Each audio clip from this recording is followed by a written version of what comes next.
Hey guys, I'm Sean with the Comics Pals, and I am at New York Comic Con 2019. We're here all weekend talking to some of the biggest and best creators. And sitting next to me right now is one of the best creators that's here. And we're very excited to speak to him, one of our good friends, Christopher Sebela. How's the con going for you? It's good. It's my first time tabling, so I'm getting through it. Now, you're notorious for coming to these conventions and then hating yourself and then coming back. How's New York Comic Con for you this time around? Well, this is the first time I'm tabling, so last time I came, I just wandered around, which was a big mistake. So yeah, no, it's a good show. It's just a lot to deal with, and like it's really expensive, like coming from the West Coast, so I'm just full of anxiety. I totally understand. There's nothing more anxiety-inducing that I can think of than this many people packed into one room. Yeah, that doesn't help either. Like, I'm dealing with, like, way more, I live, like, as a hermit mostly. I just hang out with my dog. So, like, going from that to, like, 10,000 people an hour is a lot. So, but, yeah, I'm dealing okay. Like, yeah, people brought me drugs, so I've been coping. How do I get that kind of setup? Because You just tweet and ask. And it usually works out. So, yeah, just write some comics and then have a bunch of people follow your Twitter account and ask them for weed. I'm going to try that. I'm going to get started, and maybe in 10 years I'll be able to command that kind of, respect. I did it in less than, 5, so you can do it too. You're setting record time, my friend. Trying. So I wanted to talk to you about all of your books. I want to talk about Test. I want to talk about Crowded. But something absolutely incredible happened to our left, something completely unexpected. I've been coming to New York Comic Con for 10 years. I have never seen this before, and of course it happens right next to Christopher Sebela, who always has crazy things happen around him. Someone vomited right at the next booth. It's unbelievable, and you actually had to deal with that, didn't you? Yeah, well, I didn't have to, but I did. Yeah, I sacrificed one of my boxes, and I wrote vomit under here. Do not a joke. And then I put it over the vomit. So I am kind of a hero. You are a New York Comic Con hero. You saved us all from the vomit, and thank you. Well, it was mostly for me. I don't want vomit tracked in front of my table, so. You know what? Sometimes we do things for ourselves that end up benefiting others, so it works out. So I want to talk about Test, because from what I've been seeing, and I love it. I think it's fantastic. But a lot of people are loving this book because of how unique and different it is. And it's another sort of avenue for you. It's a pivot because of how different it is. But you're expanding your catalog to be a creator who can tell any kind of story, and it's very, very impressive. So can you talk a little bit about how Test came to be and what it is that you set out to say with this title? I mean, how it came to be is it's a thing I've had in my head for since 2013. No, actually probably more like 2012, but it's just a random idea I got. I used to work in marketing, I used to recruit people for focus groups. So we run people through the questionnaires to get them to come in and talk about how they feel about yogurt covered pretzels or some new TV show. And then I found out about, I guess I always knew, but I got reminded of the concept of test towns, which are towns there's a town in Ohio that's one, but basically where companies will unveil new products and see how the people of that town react to it. Yeah. I got reminded of it from a Patton Oswalt bit where he was talking about a new KFC invention called the Mega Leg, which was a Ren Fair-sized chicken leg. Okay. But he found out about it because some makeup artist told him about it because her town was a test town. And they're just towns that have for these marketers the perfect age and racial divide, the perfect mix to be a microcosm of America, I guess, or whatever demographic they're trying to reach. And if it does well, then that increases their chances of rolling it out. And if it doesn't, then they disappear. So I just thought about what if it wasn't just benign stuff like fast food? What if it was stuff from the far-flung future? And that's where it started. But like, what it's become is kind of 100% different from where I started with it. So, Test, it melted my brain. I'm going to be honest, and I had to reread because there were some things that I didn't catch immediately and things like that. What has the reaction been from the audience when you're putting out a book that is so challenging and that honestly does not hold your hand? People seem into it, like, and I think a lot of that is on Jen, my co-creator. They took my scripts. It feels like they really just translated my script. And I don't know, like, a lot of readers, don't know what's going on. Honestly, like, I didn't know what was going on for a while. Like, it's a weird book for me because, like, I knew sort of like the general idea of what I wanted to do, but I wasn't sure exactly what I was doing with it. But yeah, it's sort of a thing that I wanted to figure out in the process. So yeah, it's definitely one of my stranger books because, like, I've been sort of backing away from providing like easy explanations or like even just like an easy narrative. Like, I wanted everything to sort of feel like the main character or like the town. I don't know what I'm trying to say with it. Like, I mean, I tend not to think about books like that. Like, I just want to tell a good story, and I want, like, usually, I fall in love with my characters, and I just want to follow my character through. So sometimes I don't figure out what a book is about until I'm halfway through writing it. Sometimes not until I'm well done with it. But I mean, that's always worked for me, is just sort of letting my subconscious take over, and like, it usually does the job. Well, that's awesome for you that you can trust your process, trust your mind. With Heartthrob, one of the things that I love so much is that it does sort of present itself as a love story, right? But it has such an incredible twist to it. And I won't spoil it here because I genuinely think you should go buy it. It's a phenomenal comic.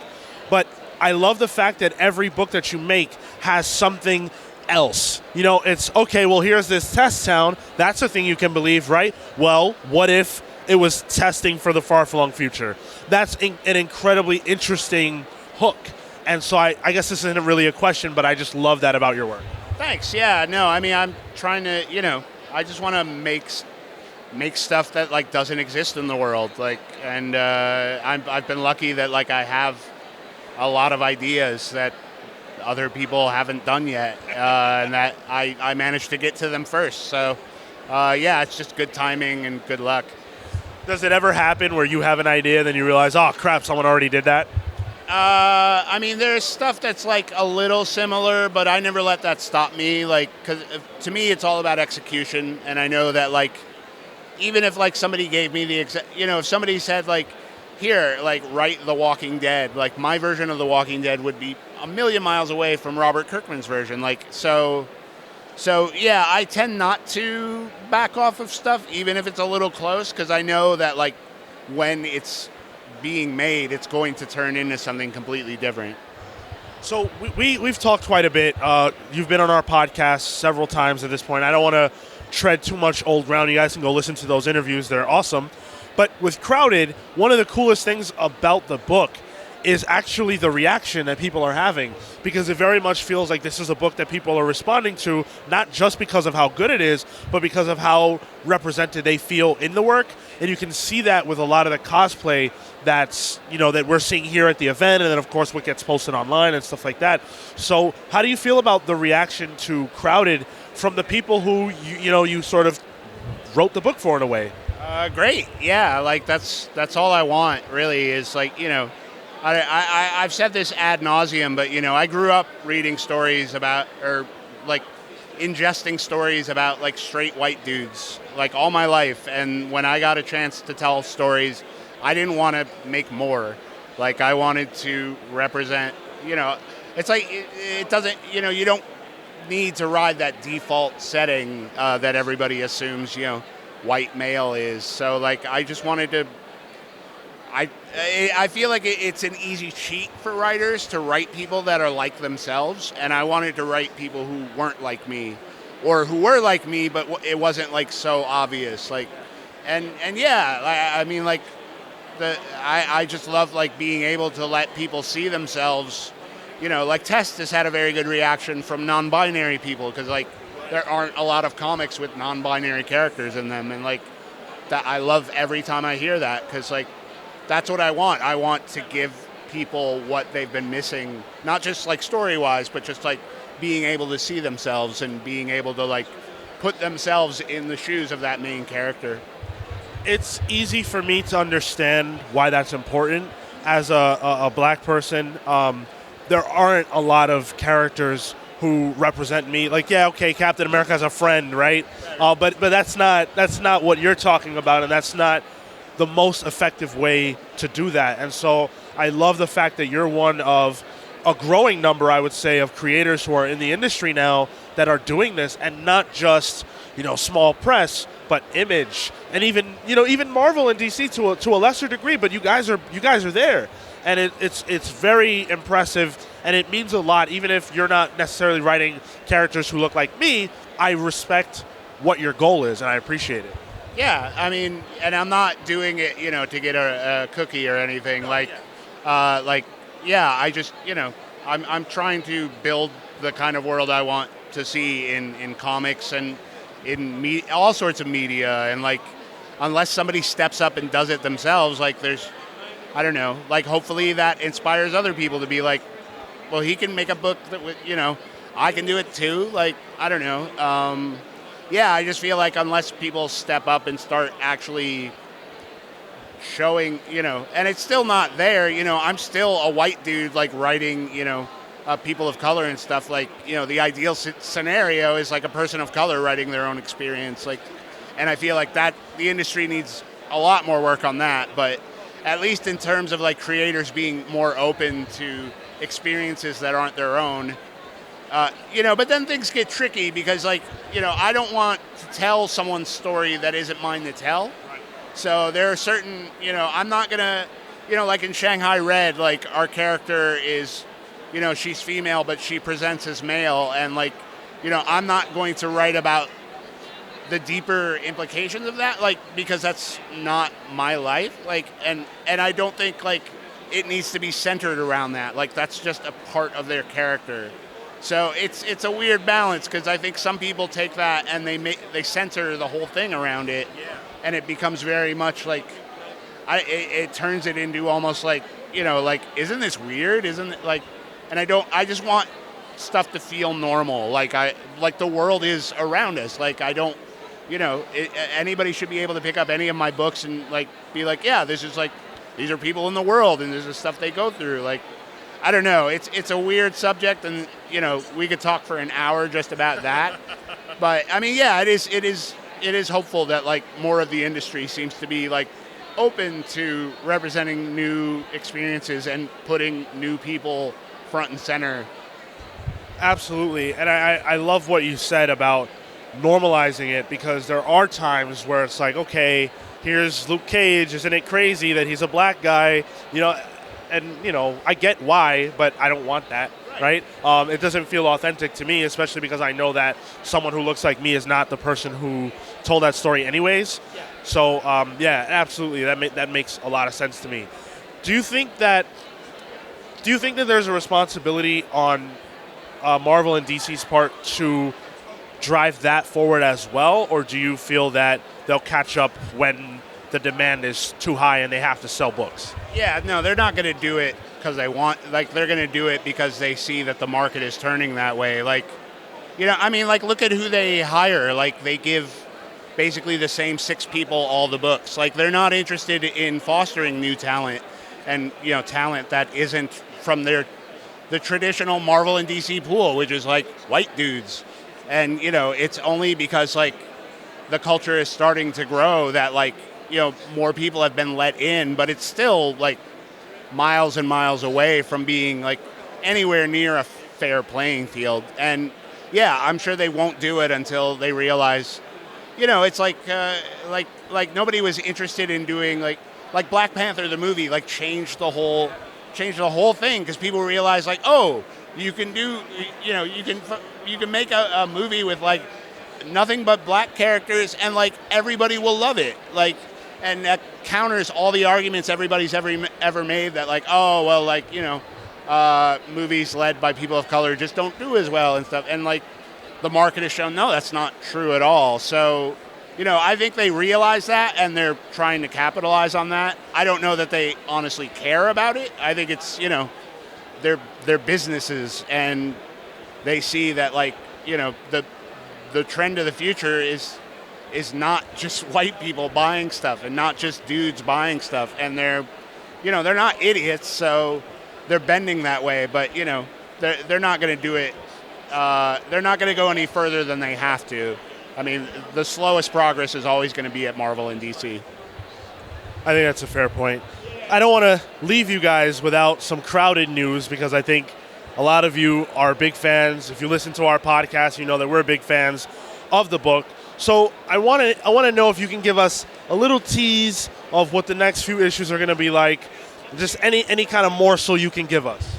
Yeah. So we have 2 more issues left in the second arc, and it's oh wait, is it 2?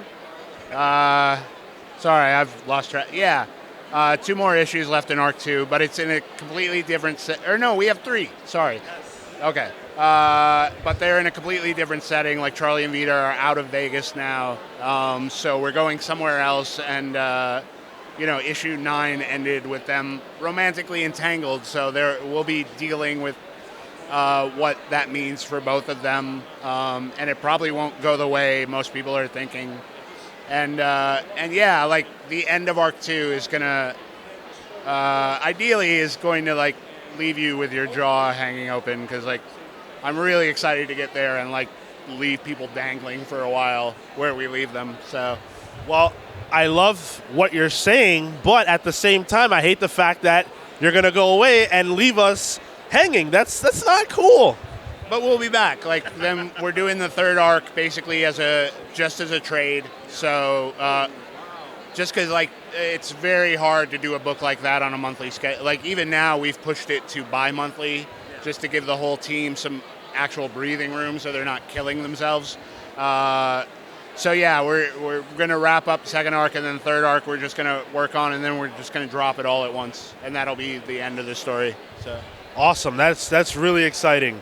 Well, Chris, thank you so much for taking the time to speak to me. I really appreciate it. Hopefully we can have you back on the show soon. That'd be awesome. Let the people know at home where they can find you for more information about what you're working on. My website is ChristopherSebela.com, or you can find me on Twitter at XTOP. Xtop. Awesome. And keep in mind, if you see this man at a convention, stop by, say hello, pick up a book, but also bring drugs.